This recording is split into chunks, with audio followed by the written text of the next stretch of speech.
Okay, guys, one more example here of ablative absolutes, starting off with real sentences.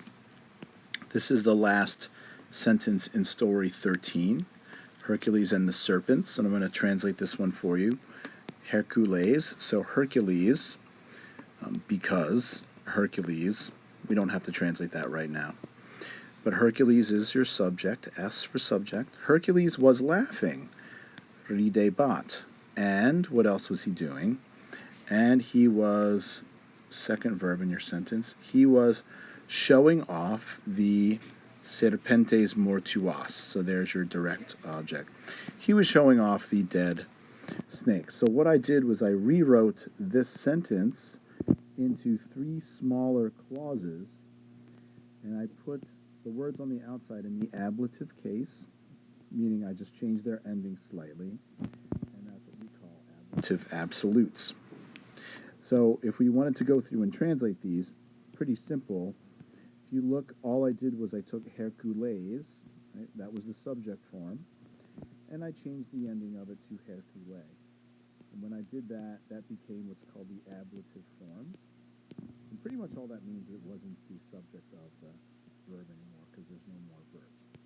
So with this first example, for instance, Hercule ridente, I'm going to use my handy trick of using the word with as the very first thing I say. So with, right? The second thing is I'm going to say Hercule.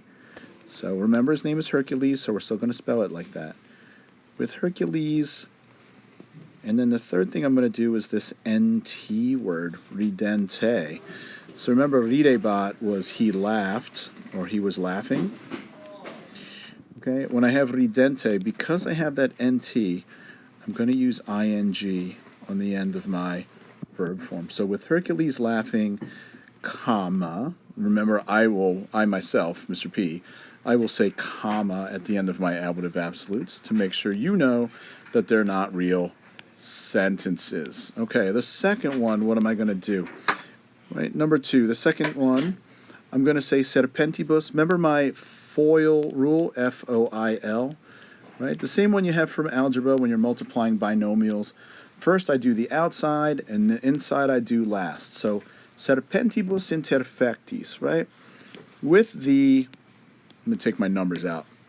With the snakes, right? And interfectis, I know that interficio means to kill. Right? And because I don't have that NT, remember what I'm going to do with it? I'm going to use having been.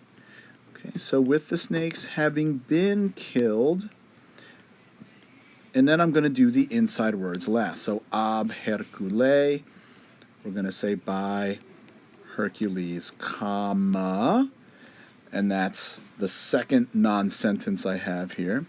And then the third one, I'm going to do my outside words again with Hercule monstrante, so with Hercules.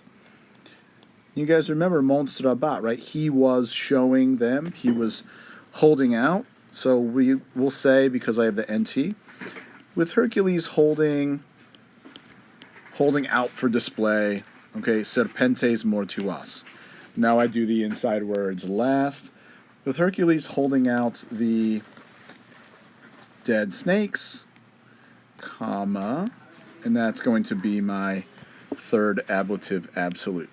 Okay, so remember, I'm not using any of these three as real sentences, okay, because I don't actually have a real verb. He was laughing, that's a real verb. He was showing off, that's a real verb. But these, just plain old, laughing, having been killed, showing, none of these are real verbs. Instead, they are participles. And a participle, as you know, is an adjective with verbal force. Okay, so that's it for ablative absolutes, and I will see you next time.